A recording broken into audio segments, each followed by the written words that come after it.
Hey guys, it's Glitch and Gizmo. It was my birthday like a week ago, and Sepherin came over to my base and he built this little box thing right here. And obviously, he wants me to record before I open it, but he does not want me to open it till my birthday. But I'm kind of procrastinating, so I haven't gotten around to it till just now.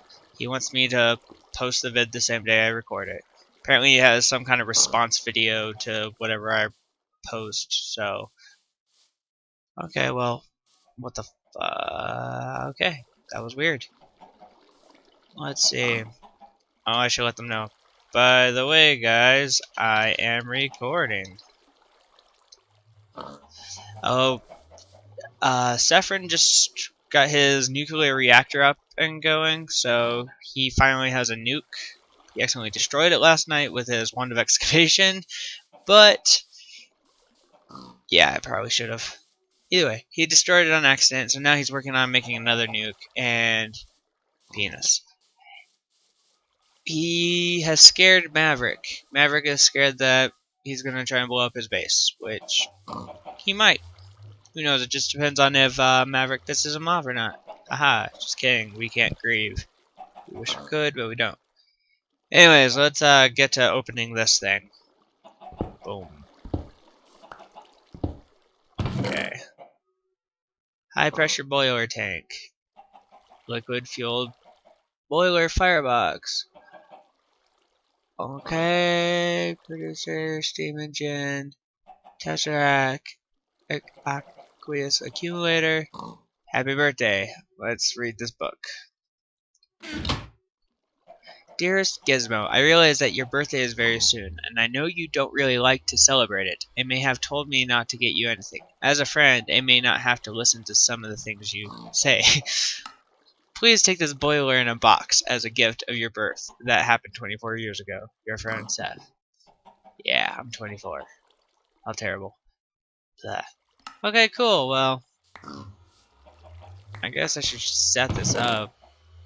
So, Sepherin has this crazy bone meal machine thing. Pretty much he kills skeletons, turns their bones into bone meal, and then uses the bioreactor or something to turn it into biofuel. So he wants me to use his biofuel because he actually has like an infinite source. He can't use it fast enough. So that's what he wants me to use with these. Liquid tesseract, see. I guess I should. But I don't want to use steam. I guess I have a steam consumer in there, which will turn it to the energy bridge into. So when you set it up, the steam consumer will use up the steam. The energy bridge will transfer it into another type of power. The BC producer will turn it into MJs. Awesome. So then I could attach just a normal energy tesseract into that, and then use that anywhere I want. And then I can get rid of my doomsday device up here that Sepherin likes to call it. I like it though. It's so insane. Like, none of this is logical. It's all random. Makes me happy. I don't know. Well, oh, also, last week we were going to do a contest to see who could make the best farm. And there's three kinds of farms that we were going to do. The first one is a wheat farm, so just the general like tilled dirt, this kind of stuff, and just needs to be a semi-auto farm where you pull a lever and it harvests everything. Pretty simple. But we're trying to help Maverick learn how to do all this kind of stuff, so we're going to do a contest about it. He knew that he wasn't going to win, but it was meant to help him learn. He never even tried. He didn't start or anything. This was mine. Oh, also it had to be completely vanilla, except for they were allowed to use 3 non-vanilla blocks, and I was allowed to use. Holy crap! This is getting loud. Music. Okay, there we go. I'll go a little further. There's a little music in the background. There we go. It's not overpowering. Okay. I was only allowed to use 2 non-vanilla blocks and only 2 repeaters. So I upped the ante on myself and used all vanilla blocks, except for the decorations. This is abyssal stone, and this is force wood. But other than the decorations, I used all vanilla and no repeaters. I figured that would be an easier way to make it fair because I'm a little better at all this redstone and whatnot than Maverick and Sepherin. Okay, so it's pretty simple. Whenever you pull the lever, lever. You pull it, pistons retract, it's sticky pistons pulling this wool, and so it opens up this, so it falls down. There's a half slab there, so it breaks it going one direction and the other. The wheat and whatnot will flow down here. Here's another half slab, but it's on top, so it allows it to go down here, where there are a bunch of hoppers. Hoppers all the way down here, all connected to a chest right here. And it just fills it all up. This works for barley, it works for wheat, carrots, potatoes, any of those things that you would plant on tilled dirt. So that was my entry into the first farm. And I made it nice and simple, nothing too complicated. But Justin's calling all this, Sepherin is calling all this Redstone Wars. So I figured I should probably do something that deals with more redstone. So I built my sugarcane farm, which was the second entry into the contest. Mine is done with no repeaters and no vanilla, or all vanilla blocks. Which, again, the rules were they were allowed 3, I was allowed 2, and only 2 repeaters. But decided up the ante as always, so I had to build this little doodad to extend my power all the way over to the other side so I can use one lever, etc. Pretty much it's sugarcane grows, and this is ice, so when the item falls onto the ice, it will flow a lot faster. Each tier has water going over the ice, so it'll move the item towards this little hole. It's pretty simple. On the other side of these, sugarcane is hardened ice. That's what I chose to make the blocks out of this entire thing out of. Kind of made it look like a skyscraper. But on the other side of the hardened ice is sticky pistons. So it extends and it breaks the top 2, not the bottom one. That way I don't have to replant any of this, because that would take forever. And so just 10 levels of this. I put double the ice because I was having an issue where the items were getting kind of stuck in there. But if I put the 2 ice, then they would get stuck and then pop up at the top. So they would go up a level and then pop down. And it just made it a lot easier if I made it double. So here it goes. Oh, another little thing. Each of these farms has to produce 320 product. So I designed this where it will produce, if it's wheat, it'll do 320 wheat. If it's carrots, it does like 1,000 carrots, because carrots produce a lot. So this had to produce 320 sugarcane every time I pulled the lever. So that made it have to turn out to be really tall. I fell into a hole. Okay, let's see. Lever. Boom, boom, boom, boom, boom, boom. Let me get rid of some of this redstone. Okay, so right here. 1, 2, 3, 4, 5. That's 320 right there. So I actually got 331. And it usually ranges anywhere from 330 to about 336. There's a few that sometimes get lost and just like getting shot out because it's lag. But I have it where it staggers all the way up. That way it's not moving all at one time, so it doesn't create a huge amount of lag. I can't remember the exact thing it's called, but it's like the quasi electrical field or something weird. But whenever you set up these torches, you can actually power the bottom one from this torch up here, because the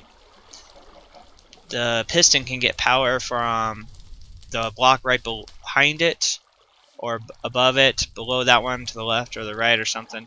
I don't know, it's like there's these weird physics with redstone, and I think it might actually be a Minecraft glitch. but it comes in handy whenever you're doing this.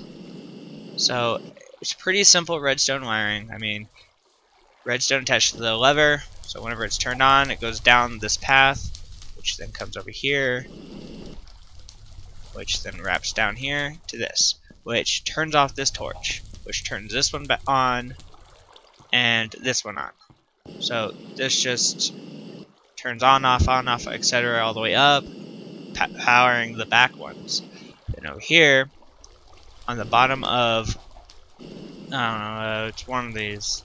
I think it's that one down there.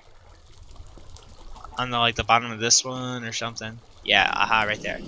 That is where that redstone torch was below, and it powers this line and that line over there, which I had to, since I couldn't use repeaters, I had to approach the redstone from both sides of this so I could stagger one to the other all the way so I could turn them all on and off at the same time. Same way over here. It's kind of a pain to do.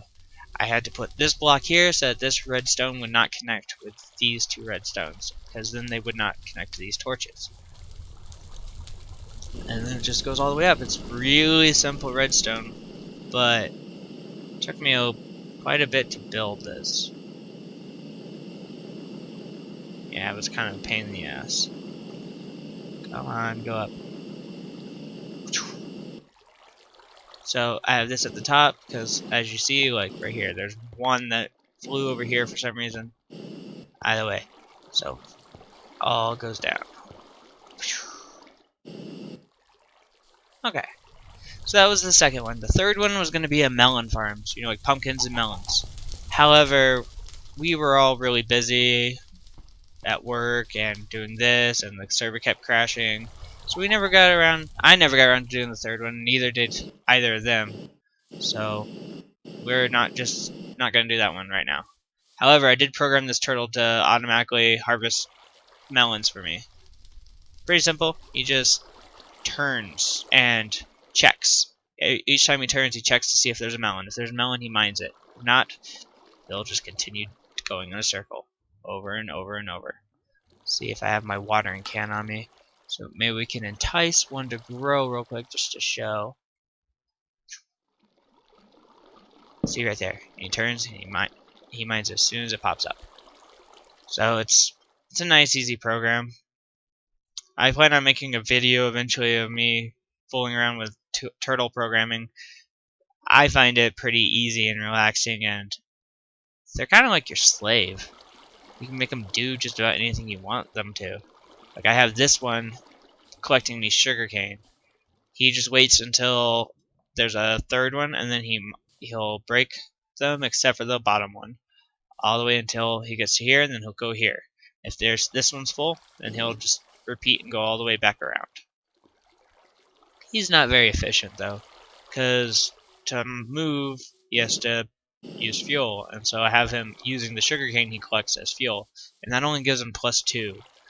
So this is pretty much like very desperate way of making sugarcane while you're offline. I was hoping I could make one more grow. There we go. Boom. Okay, so pretty easy. I mean, technically that's an automatic melon farm. It just doesn't produce 320 every time. I was thinking about making just like a giant pit filled with turtles and melons so that they would just have the most efficient way in the most condensed area. So each melon could have 4 possible spots to grow, etc., with each one having a turtle. But each turtle having multiple melons and whatnot. Would have been cool. Oh well. So yeah. Boom. This watering can is really badass. It was really cheap to make. It can grow sugarcane and all that kind of bull. So, boom. Alright, well, that was my birthday. That was what we've been working on. Oh, we're also working on a witch farm thing, but I'm sure we'll make a video of that eventually. Okay. Well, later guys, it's Glitch and Gizmo. See ya.